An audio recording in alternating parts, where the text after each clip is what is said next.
യോഹന്നാന്റെ സുവിശേഷം 6-ാം അധ്യായത്തിന്റെ 5-ാമത്തെ വാക്യം നമുക്ക് വായിക്കാം. യേശു വലിയൊരു പുരുഷാരം തന്റെ അടുക്കൽ വരുന്നത് കണ്ടിട്ട് ഫിലിപ്പോസിനോട് ഇവർക്ക് തിന്നുവാൻ നാം എവിടെ നിന്ന് അപ്പം വാങ്ങുമെന്ന് ചോദിച്ചു. മതി. കർത്താവ് ഒരു ചോദ്യം ഫിലിപ്പോസിനോട് ചോദിക്കുകയാണ്. ഈ സാറ് കുറെ പഠിപ്പിച്ചിട്ട് കുട്ടിയോടൊരു ചോദ്യം ചോദിക്കുന്നത് എന്തോ പറ, പഠിച്ച എന്തേലും നിന്റെ തലേ കയറിയിട്ടുണ്ടോന്ന് അറിയാനാണ് എന്തോ ചോദിക്കുന്നത്. അന്ന് മര്യാദയ്ക്ക് പഠിച്ചായിരുന്നെങ്കിൽ ചൊവ്വ ഉത്തരമൊക്കെ പറഞ്ഞായിരുന്നു. ഇന്ന് വേറെ ലെവലിൽ പാരുന്നു. അന്ന് ഈ അടുത്തിരുന്ന് നമ്മൾ കയ്യിലെഴുതി കാണിച്ചത് പറയുകയും കൊച്ചു പേപ്പറെ തുണ്ട് പേപ്പറെ തന്നത് പറയുകയൊക്കെ ചെയ്തുകൊണ്ടാണ് ഇപ്പം ഈ അവസ്ഥ വന്നേ. അന്ന് ചൊവ്വ പഠിച്ചായിരുന്നെങ്കിൽ അപ്പം ഈ കുറേ പഠിപ്പിച്ച ഒരു ചോദ്യം കർത്താവ് ശിഷ്യന്മാരെ കുറേ പഠിപ്പിച്ചു ഒരു വിഷയത്തിനകത്ത് കൊണ്ട് കയറ്റി. ഞാൻ നിങ്ങളോട് പറയാം, പിശാചു മാത്രമല്ല പ്രശ്നങ്ങളിൽ കൊണ്ട് കയറ്റുന്ന, ദൈവവും കൊണ്ട് കയറ്റും. എന്തിനാണെന്നറിയോ? ഈ കഴിഞ്ഞ നാളുകളിൽ ഞാൻ ഒത്തിരി അത്ഭുതം കാണിക്കുകയും കേൾപ്പിക്കുകയൊക്കെ ചെയ്തിട്ടും ഇതിൻ്റെ എന്തെങ്കിലും ഒരു ഗുണം നിൻ്റെ അകത്തുണ്ടോ എന്നറിയാൻ ദൈവം ചില പ്രശ്നത്തിനകത്ത് കൊണ്ട് കയറ്റും.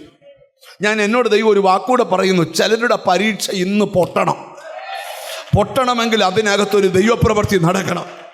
ഒരു ആമയും പറഞ്ഞാട്ടെ. അത് കണ്ടെത്താനാണ് ഇന്നത്തെ ദൂത്. നീ ഇവിടെ സ്തോത്രം ചെയ്തുകൊണ്ടിരിക്കുമ്പോൾ നിന്റെ പരിഹാരം നിന്റെ വീട്ടിലുണ്ട്.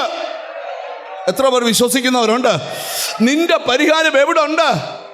നിന്റെ വീട്ടിലുണ്ട്. എത്ര പേർ വിശ്വസിക്കുന്നുണ്ട്? ഞാൻ അതിൻ്റെ തെളിവ് വാക്യങ്ങളൊന്നും എടുക്കുന്നില്ല. അപ്പം അന്ത്രയോസ് എന്ന് കർത്താവിനോട് വരാം, കർത്താവേ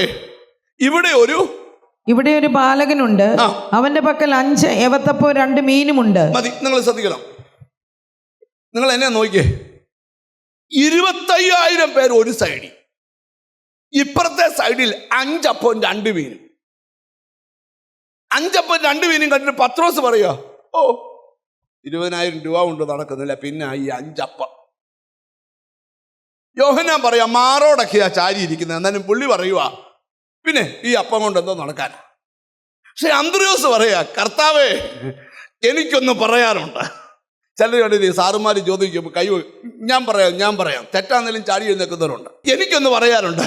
ഇവിടെ ഒരു ബാലകനുണ്ട്, അവൻ്റെ കയ്യിൽ അന്നേരം മറ്റേ പത്രോസും യോഹന്നാനും ഒക്കെ പറയാം, അവനൊക്കെ വല്ല വിവരമുണ്ടോ?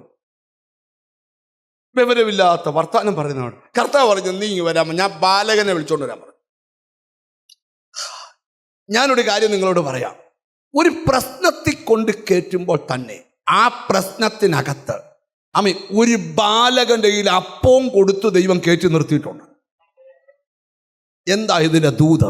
നിന്റെ പ്രശ്നത്തിനകത്ത് പ്രശ്നത്തെ കാണരുത്, ഏതോ ഒരു പരിഹാരം നിന്റെ പ്രശ്നത്തിൽ ഉദിച്ചു നിൽപ്പുണ്ട്. എത്ര പേർ വിശ്വസിക്കുമെന്ന് എനിക്കറിയത്തില്ല. ഹല്ലേലൂയ. അങ്ങനെ അന്ന് ഒരു ദൂത് പറയാം, നിന്നോട് അടുത്ത് തന്നെ നിന്റെ മറുപടി ഉണ്ട്. പ്രവാചകന്റെ ഭാര്യയുടെ വീട്ടിൽ കടം വന്നപ്പം വേറൊരു രാജ്യത്തുനിന്ന് എണ്ണ കൊണ്ടുവന്നല്ല, അവിടെ വീട്ടിൽ ഒരു ഭരണി എണ്ണയുണ്ട്. എല്ലാം നഷ്ടപ്പെട്ടപ്പോഴും എണ്ണ നഷ്ടപ്പെട്ടിട്ടില്ല. അങ്ങനെയെങ്കിൽ എനിക്കിവിടെ ദൂത് പറയാറുണ്ട്, നിന്റെ പ്രശ്നത്തിൻ്റെ ഉത്തരം നിന്റെ അടുക്കൽ തന്നെ നിൽപ്പുണ്ട്. നിനക്ക് ലഭിക്കേണ്ട രോഗസൗഖ്യം നിന്റെ അടുക്കൽ നിൽപ്പുണ്ട്. നിനക്ക് ലഭിക്കേണ്ട അത്ഭുതം, യെസ്, ഹല്ലേലൂയ. ഗൗനിക്കാത്ത ചിലതിൽ നിന്റെ കണ്ണ് പതിയുക, മനുഷ്യൻ പരിഗണിക്കാത്ത ചിലതിൽ നിന്റെ കണ്ണ് പതിയുക. എത്ര പേർ അതിന് ആമീൻ പറയും? ഇന്ന് ഈ ദൂത് കേട്ടോണ്ടിരിക്കുമ്പോൾ എന്നോട് ദൈവം പറയുക, നിന്റെ വീട്ടിലൊരു അത്ഭുതം നടക്കും, നിന്റെ തലമുറയിലൊരു അത്ഭുതം നടക്കും.